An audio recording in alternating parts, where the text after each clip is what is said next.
വലിയ ബിൽഡിംഗ് വെക്കുമ്പോ കള്ളിപ്പാലയൊക്കെ കെട്ടി തൂക്കുന്നത്, അല്ലെ മങ്കോടത്തിനകത്ത് കണ്ണുമൊക്കെ എഴുതി പെന്തിക്കോസ്തുകാരും ഇപ്പൊ ചെയ്യുന്നുണ്ട്. ഉണ്ട്. പിന്നെ മുഹൂർത്തമൊക്കെ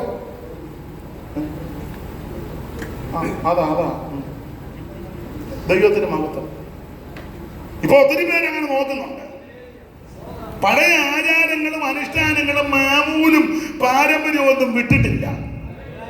ദൈവത്തിന് മഹത്വം. ഒരു കാലത്തിന് ഇങ്ങനെയൊക്കെയാ ജീവിച്ച, പക്ഷെ അതിൽ നിന്ന് യേശു നിന്നെ രക്ഷിച്ചു. അതുകൊണ്ട് പൂർവ്വകാലമൊക്കെ ഒന്ന് ഓർക്കണം, എങ്ങനെയാ ദൈവം നിന്നെ ഇവിടെ കൊണ്ടുവന്നത്. ഒരു കണ്ണിന് പോലും ദയതാന്നാതിരുന്നപ്പോൾ യേശു നിന്നെ രക്ഷിച്ചു. നാം ദൈവമക്കളെന്നുള്ള പദവിയും ഭാഗ്യവും ദൈവം തന്നു. അത് പൂർവ്വകാലം. ഇപ്പോഴോ വർത്തമാനകാലത്തിനല്ല സഹിഷ്ണുതയൊന്നും ഒരു സഹിഷ്ണുതയും ഒന്നുമില്ല. കൂട്ടായ്മയ്ക്കില്ല, ആരാധനയ്ക്കില്ല, ജീവിതത്തിലില്ല. ഒന്ന് പറഞ്ഞിട്ട് മറുപടി പറയുക, തെറി പറയുക, കേസ്, കോടതി, വഴക്ക് എന്ന് വേണ്ട ഒരു സഹിഷ്ണുതയോ ഒരു ഇന്ദ്രിയ ജയമോ ഇതൊന്നുമില്ല. ഞാൻ വിവരിക്കുന്നില്ല. അത് വർത്തമാനകാലം. തന്നെത്താനൊന്ന് ശോധന ചെയ്യണം. ഭാവികാലം എന്താ? യേശു വീണ്ടും വരും. എന്താ? തിരുസഭയെ ചേർക്കാൻ, എല്ലാവരെയും കൊണ്ടുപോകാനല്ല, തനിക്കായി കാത്തു നിൽക്കുന്ന വിശുദ്ധരെ ചേർക്കാനാണ്. പോകുന്ന ആൾക്കാരുടെ യോഗ്യത ഒക്കെ അടുക്കടുക്കായിട്ട് പറയേണ്ടതാ.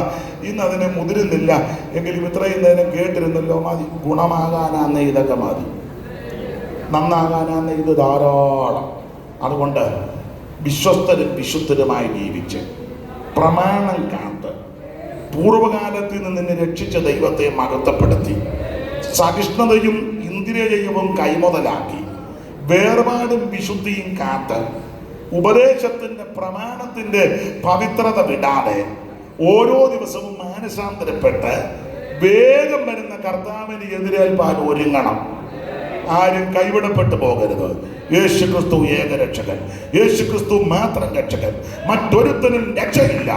ആ ക്രിസ്തുവിനെ രക്ഷിതാവായി സ്വീകരിച്ച് വിശ്വസ്തനും വിശുദ്ധനുമായി ജീവിക്കുവാൻ ദൈവം നിങ്ങൾക്ക് കൃപ നൽകട്ടെ.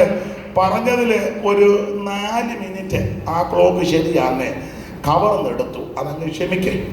ദൈവത്തിന് മഹത്വം. ഇനി ആവർത്തിക്കത്തില്ല. നിങ്ങൾ ഇതുവരെ കേട്ടിരുന്നല്ലോ. നന്ദി. കർത്താവിന്റെ വരവിനായിട്ടൊരുങ്ങാം. ദൈവം നിങ്ങളെ എല്ലാവരെയും അനുഗ്രഹിക്കട്ടെ.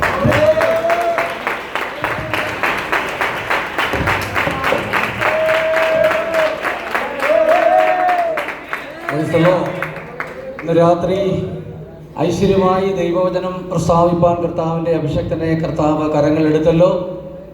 വിശുദ്ധിയെയും വേർപാടിനെയും കുറിച്ച് വചനത്തിൻ്റെ അടിസ്ഥാനത്തിൽ ഒന്നുകൂടെ നമ്മെ ഓർമ്മിപ്പിക്കുവാൻ പരിശുദ്ധാത്മാവിന് ഇന്ന് രാത്രി നമ്മോട് പ്രിയം തോന്നിയത് ഓർത്ത് ദൈവത്തെ സ്തുതിക്കുന്നു. കേട്ട വചനങ്ങൾ നമുക്കൊക്കെ അനുഗ്രഹമായി തീരുവാൻ, പ്രത്യേകിച്ച് കർത്താവിൻ്റെ ദാസൻ്റെ മടക്കയാത്രയിലെല്ലാം ദൈവം തമ്പുരാൻ കൂടെ ഇരുന്ന് അനുഗ്രഹിക്കേണ്ടതിന് നാളത്തെ സഭ, നാളത്തെ പകൽ മീറ്റിങ്ങും രാത്രി മീറ്റിങ്ങും ഒക്കെ അനുഗ്രഹമായി തീരുവാൻ ഇപ്പോൾ നമുക്ക് പ്രാർത്ഥനയോട് മടങ്ങിപ്പോകാം. ഇപ്പോൾ പാസ്റ്റർ MG സാമുവേൽ അവർ മുമ്പോട്ട് വന്ന് പ്രാർത്ഥിക്കുകയും കർത്താവിൻ്റെ ദാസൻ കുഞ്ഞപ്പൻ വർഗീസ് അവർ ആശീർവാദം പറയും. ആശീർവാദത്തോടെ നമുക്ക് മടങ്ങിപ്പോകാം.